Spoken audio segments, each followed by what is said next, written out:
Karena orang Yahudi, karena Lukas ini ditulis sama Lukas, dia itu orang Yahudi. Jadi kalau dia itu orang Yahudi, tidak mungkin dia punya perspektif bahwa kalau memang hukum Taurat itu berlaku sampai selama-lamanya. Anda mengatakan Lukas ini orang Yahudi, data Anda dari mana? Lukas aja dari namanya itu adalah nama orang Roma. Oke? Dan tidak ada catatan yang mengatakan bahwa Lukas itu orang Yahudi, tidak. Lukas itu jelas oleh tradisi Kristen sendiri menduga dia berasal dari Antioquia, Syria. Dan dia berdarah Yunani. Lalu ketika saudara mengatakan dia orang Yahudi, ilmu dari mana Anda dapatkan itu? Saya tidak menyatakan kalau si Lukas itu orang Yahudi ya, enggak. Mungkin kesalahan bahasa, enggak, saya juga tidak mengakui dia orang Yahudi. Karena orang Yahudi, karena Lukas ini ditulis sama Lukas, dia itu orang Yahudi. Jadi kalau dia itu orang Yahudi. Saya mau tanya dulu nih, dari penjabaran saudara ini yang panjang lebar ini, saya mau tanya, tolong jawab ya atau tidak. Jemaat perkumpulan orang-orang yang ada ketika Yesus memberikan mandat kepada Petrus muridnya, apakah jemaatnya itu adalah kumpulan orang-orang yang tidak bersunat? Jawab. Ya, benar. Hah? Orang-orang yang bersunat. Aha, orang-orang yang bersunat. Berarti jemaat pertama Kristen atau bukan? Nah, ini. Oke, lanjut dulu.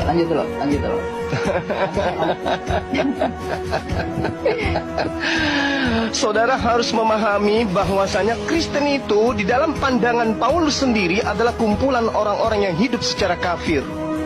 Jadi jangan Anda ngadi-ngadi mengatakan jemaat pertama, gereja pertama adalah Kristen. No, nonsense, bullshit. Makanya perlu belajar, bukan hanya kecepatan berbicara. Mulut dan otak itu harus sinkron, Bung. Jadi jemaat pertama yang didirikan oleh Petrus adalah jemaat Yahudi, bukan Kristen. Kumpulan orang-orang yang tidak bersunat haram hukumnya masuk di dalam jemaatnya orang Yahudi sampai hari ini. Jadi jangan mimpi. Anda boleh lincah berbicara, tapi Anda tidak berdata. Oke? Nah, sekarang saya sadarkan kepada saudara, ketika saudara mengatakan Taurat itu hanya bayang-bayang, ilmunya dari mana? Dari orang Farisi kan? Nah, itulah kalian, pengikut orang Farisi. Sementara Tuhan memberikan pernyataan yang sangat luar biasa di dalam pemahaman orang Yahudi itu sendiri, bahwa Taurat yang datang kepada Nabi Musa itu adalah jalan hidup yang siapapun yang menapaki daripada hukum Taurat itu dalam kehidupan orang Bani Israel, mereka akan mendapatkan hidup. Jadi tidak ada itu Kristen di situ, nggak ada. Anda mengatakan hukum Tuhan adalah bayang-bayang, itu mau Anda karena Anda Kristen. Tetapi orang Yahudi, di mana mereka adalah umat yang diangkat derajatnya oleh Tuhan, apakah pernah diajarkan Taurat itu bayang-bayang dan yang benar adalah ajaran Kristen? Mimpi. Itu mimpi tuh. Makanya Yesus mengatakan, wahai Bani Israel, waspadalah kepada orang Farisi. Tapi kalau di Kristen, wahai orang Kristen, rangkulanlah dengan orang Farisi. Coba Anda lihat itu dari kacamata perspektif kerangka berpikir Anda aja dulu. Kristen berasal dari orang Farisi atau bukan? Yes, orang Farisi. Siapa orang Farisinya? Paulus. Apa pembuktiannya? Pengakuan dari mulutnya sendiri. Di mana diterangkan? Filipi 3 nomor 5. Aku adalah orang Ibrani asli dari keturunan Benyamin. Aku adalah orang Farisi. Kata Yesus, waspada. Ini waspada. Dan betul saja.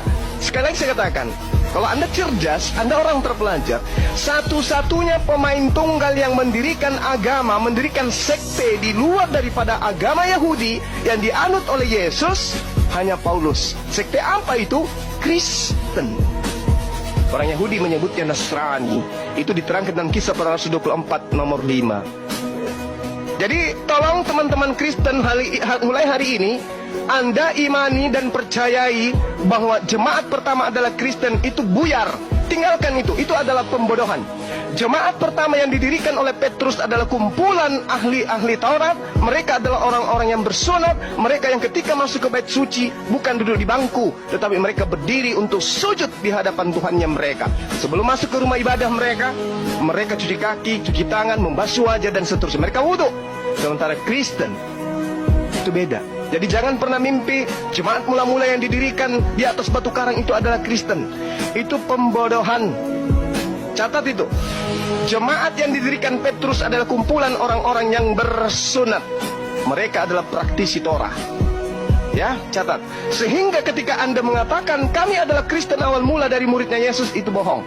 Paulus mendirikan sekte di Antioquia itu karena dia mengaku dia diutus sebagai rasul kepada orang-orang yang tidak bersunat. Maka jemaat pertama, orang-orang yang tidak bersunat memakan babi adalah Kristen, dan itu tidak ada korelasinya dengan pengajaran Yesus. Jadi ketika Yesus mengatakan waspadalah kepada serigala-serigala yang nyamar seperti domba, yang dimaksud tidak lain adalah Paulus in the gang. Silakan Anda bantah. Ini, jadi karena keyahudian mereka lah, mereka itu diwajibkan untuk bersunat, gitu.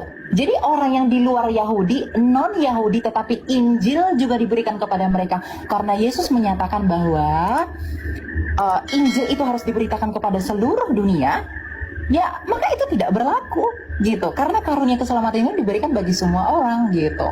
Jadi penafsirannya penafsirannya itu harus relevan, jangan dikait-kaitkan yang satu dengan yang lain dan hanya untuk mengukuhkan asumsi kita, gitu. Itu prinsip hermeneutika Kristen itu jelas dalam hal ini, gitu ya. Jadi sebenarnya tidak ada yang bertentangan, gitu, Pak Juma. Oke, baik. Ya. Saya kembali, saya ulangi dengan narasi Anda yang begitu panjang. Saya mau tanya kepada saudara, menurut Yesus, Injil mana yang harus diberitakan kepada semua bangsa muridnya? Jawab. Apa yang mereka saksikan itu? Semua? Bukan Injil Lukas, Injil Markus, Matius, Yohanes, Surat-surat Paulus? Injil itu bukan satu establishing karena belum ada kanonisasi. Oke. Ya. Berarti dengan kata lain bukan kitab saudara. Dengan kata lain bukanlah kitab saudara yang Yesus perintahkan untuk diberitakan. Catat itu. Ya, karena memang itu belakangan dikanonkan. Ya, saya setuju. Oke, sip. Anda sudah akui, bagus. Nah, sekarang gini, ketika saudara mengatakan Taurat itu tidak berlaku untuk bangsa lain lagi, emang Taurat itu pernah berlaku untuk bangsa lain? Memang tidak pernah. Taurat itu untuk Bani Yakob. Jadi Yesus mati di atas tiang salib untuk membatalkan hukum Taurat untuk Kristen itu nggak nyambung. Yesus datang membatalkan hukum Taurat di atas tiang salib untuk Kristen, tidak nyambung. Efesus 2 nomor 15, dengan matinya Yesus, dia telah membatalkan hukum Taurat beserta segala ketetapan yang ada di dalamnya. Itu nggak nyambung itu. Kenapa Paulus mengajarkan itu? Orang Farisi ini mengajarkan itu. Kenapa? Karena target sasarannya adalah orang-orang yang tidak bersunat. Target sasarannya adalah orang-orang pemakan babi. Mohon maaf. Target sasarannya adalah penyembah-penyembah dewa. Siapa itu? Kekaisaran Romawi Yunani. Itu target sasarannya. Sehingga hukum Torah yang berat itu menurut pandangan orang Roma dan Yunani kudu harus batal dulu baru diterima oleh mereka. Makanya pernyataan Paulus itu jelas. Jadi kalau Anda mengatakan Taurat tidak berlaku lagi untuk bangsa lain, Bung, Anda belajar di mana? Hukum Taurat itu untuk Bani Israel, bukan untuk non-Israel. Maka sekarang, hai orang Israel, dengarkanlah ketetapan dan peraturan yang kuajarkan kepadamu untuk dilakukan supaya kamu hidup. Ini untuk orang Israel. Jangan kau menambahi, jangan kau mengurangi. Ulangan 4, satu perikop Anda baca. Anda nggak nyambung di situ. Kemudian ulangan 6. Inilah perintah, yakni ketetapan dan peraturan yang kuajarkan kepadamu atas perintah Tuhan Allahmu yang dilakukan di negeri di mana kamu pergi untuk mendidikinya. Supaya seumur hidupmu, engkau, anak cucumu, takut akan Tuhan, berpegang pada segala ketetapan yang dan perintahnya yang disampaikan kepadamu, supaya lanjut umurmu. Maka dengarlah, hai orang Israel. Tak ada itu, Bang. Taurat itu untuk Bani Israel. Kalau Anda kurang yakin, silakan Anda baca di dalam Ulangan 33. Hukum yang ada untuk Bani Yakub saja, bukan untuk Anda. Jadi kenapa Yesus mati untuk Anda? Apa hubungannya? Kalau Yesus datang untuk membatalkan dalam perspektif Anda menggenapi, kenapa untuk Anda? Anda sopo?